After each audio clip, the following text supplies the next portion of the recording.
Viewers, welcome to my channel all tips అడ్డా. ఈరోజు మన టాపిక్ హిప్నోటిజం. హిప్నోటిజాన్ని తెలుగులో వశీకరణ అంటారు. ఈ వశీకరణ విద్య ద్వారా మనం మన ఎదుటి వారిని మన కంట్రోల్లోకి తెచ్చుకోవడం, లేదా మన ఎదుటివారి మైండ్ని మనం కంట్రోల్ చేయగలగడం, అలాగే మన ఎదుటివారి మనసులో ఏముందో వారికే తెలియకుండా వారి నోటితో మనం చెప్పించుకోవచ్చు కూడా. అయితే ఈ వశీకరణ విద్య అనగానే దీనిలో చాలామందికి చాలా డౌట్స్ ఉంటాయి. అవేంటంటే, ఈ వశీకరణ విద్య అనేది నిజంగా ఉందా, దీని ద్వారా నిజంగానే ఎదుటివారి మైండ్ని మనం కంట్రోల్ చేయగలమా అనేలాంటి డౌట్స్ ఎన్నో ఉన్నాయి. అయితే ఇది సినిమాల్లో చూపిస్తున్న విధంగా కాకుండా క్లినికల్గా దీనిలో ఎన్నో ఉపయోగాలు ఉన్నాయి. ఇందులో ఇప్పటికే పీజీలు పిహెచ్డీలు చేసిన వాళ్ళు కూడా ఉన్నారు. ఇది మనం మామూలు కాలేజీల్లో చదివే అనేక సబ్జెక్టులాగే హిప్నోటిజం అనేది కూడా ఒక సబ్జెక్టే. అది మీరు ముందు తెలుసుకోండి.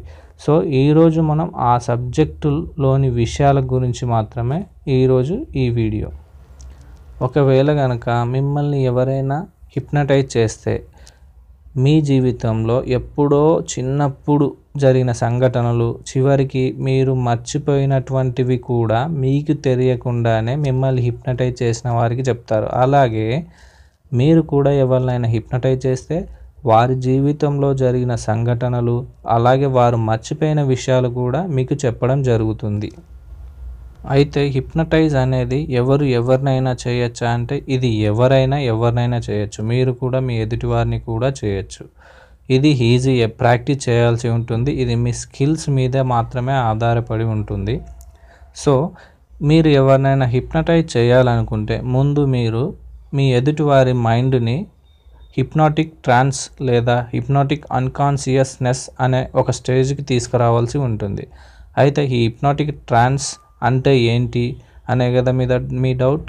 సో అక్కడికే వస్తున్నా.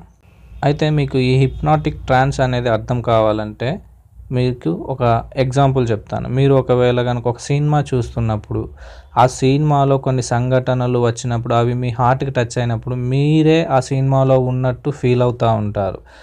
అదే కాకుండా ఒకవేళ కనుక ఏదైనా ఎమోషనల్ సాంగ్, లైక్ ఒకవేళ మీరు లవ్ ఫెయిల్యూర్ అయ్యి ఉంటే లవ్ ఫెయిల్యూర్ సాంగ్స్ వింటుంటే మీకు తెలియకుండా మీరే ఏడ్చడం, లేదా ఒక మంచి మెలోడీ సాంగ్స్ వింటుంటే మీకు ఇష్టమైన సాంగ్స్, ఆ సాంగ్స్ని మీకు తెలియకుండా మీరే హమ్ చేస్తూ ఉంటారు చూడండి.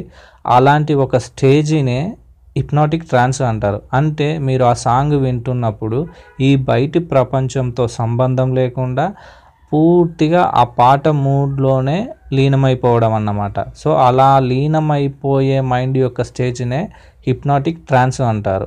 ఇంకా చెప్పాలంటే, మీకు కనుక స్వీట్స్ అనేవి ఇష్టం ఉంటే మీరు ఎప్పుడైనా బేకరీ దగ్గరికి వెళ్ళినా లేదా ఏదైనా స్వీట్స్ చూసినప్పుడు మీకు తెలియకుండానే మీ నోట్లో లాలాజలం ఊరుతుంది. సో దాన్ని కూడా హిప్నాటిక్ ట్రాన్స్ అనవచ్చు. సో మీకు ఇప్పుడు ట్రాన్స్ అనేది అర్థమైంది కదా. సో ఎవరినైనా మీరు హిప్నటైజ్ చేయాలనుకుంటే మీరు కూడా మీ ఎదుటి వారి మైండ్ని మీ మాటలతోటే అలా ఒక రకమైన ట్రాన్స్లోకి తీసుకెళ్లాల్సి ఉంటుంది. అలా ట్రాన్స్కి తీసుకెళ్ళిన తర్వాత మీకు కావాల్సిన సమాచారాన్ని మీ ఎదుటి వ్యక్తి నుండి మీరు తీసుకోవచ్చు. ఆ వ్యక్తిని అలాగే మీకు కావలసినంత సమయం వరకు కూడా ఆ ట్రాన్స్లోనే ఉంచగలగాలి. అలాగే మీరు చెప్పినప్పుడు మాత్రమే ఆ వ్యక్తి మీ ఆర్డర్స్ ప్రకారమే, మీ సజెషన్స్ ప్రకారమే ఆ వ్యక్తి మళ్ళీ ట్రాన్స్ నుండి బయటికి తీసుకురాగలిగే అంత కెపాసిటీ మీలో ఉండాలి. ఇది మీ ఓన్ స్కిల్స్ అండ్ టాలెంట్ మీదనే ఆధారపడి ఉంటుంది. ఇంకా చెప్పాలంటే, మీరు మీ మాటలతో ఒక సంతోషంగా ఉన్న వ్యక్తిని ఏడ్పించగలగాలి. అలాగే అత్యంత బాధలో ఉన్న వ్యక్తినైనా సరే మీరు నవ్వించగలగాలి. అంటే మొత్తం ఆ వ్యక్తి యొక్క మూడ్ చేంజ్ చేసే కెపాసిటీ మీలో ఉండాలి. అలా మీరు ఎంతసేపు అనుకుంటే అంతసేపు ఆ వ్యక్తిని మీ కంట్రోల్లో ఉంచుకునే అంత స్కిల్స్ మీరు డెవలప్ చేసుకోవాలి. సో ఇలా ఏ వ్యక్తి యొక్క మైండ్నైనా ట్రాన్స్లోకి తీసుకురావడం అనేది మామూలుగా 7 సెకండ్స్ నుండి 7 మినిట్స్ లోపే పడుతుంది. బాగా ఎక్స్పీరియన్స్ ఉన్న వాళ్ళకైతే 7 సెకండ్ల లోపే, అంటే 5-3 సెకండ్స్ లోపే వారి మైండ్ని హిప్నాటిక్ ట్రాన్స్ అనే స్టేజ్కి తీసుకురాగలుగుతారు. మన లాంటి వాళ్ళకైతే అది 15-20 మినిట్స్ పడుతుంది. కొన్నిసార్లు ఇంపాసిబుల్ కూడా అవుతుంది. అది ఓన్లీ మన ఓన్ స్కిల్స్ అండ్ టాలెంట్ మీదనే ఆధారపడి ఉంటుంది. సో హిప్నాటిక్ ఎలా చేయాలి అంటే దీనికి కొన్ని rules and tips and tricks అనేవి ఉన్నాయి.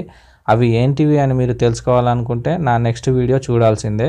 సో నా నెక్స్ట్ వీడియో అప్లోడ్ చేసినప్పుడు మీకు కనుక నోటిఫికేషన్ రావాలి అనుకుంటే, మీరు దాన్ని చూడాలనుకుంటే ఈ వీడియో కింద కనబడుతున్న రెడ్ కలర్ సబ్స్క్రైబ్ బటన్ అని ఉంది కదా, దాన్ని నొక్కండి. అది నొక్కిన తర్వాత ఒక బెల్ సింబల్ కనబడుతుంది, ఆ బెల్ సింబల్ కూడా నొక్కండి. అది నొక్కితేనే మీకు నేను నెక్స్ట్ వీడియో అప్లోడ్ చేసినప్పుడు డైరెక్ట్ మీకు వస్తుంది. అప్పుడు మీరు ఈజీగా ఆ వీడియోని చూడొచ్చు.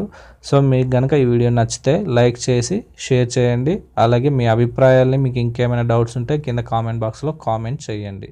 ఓకేనా?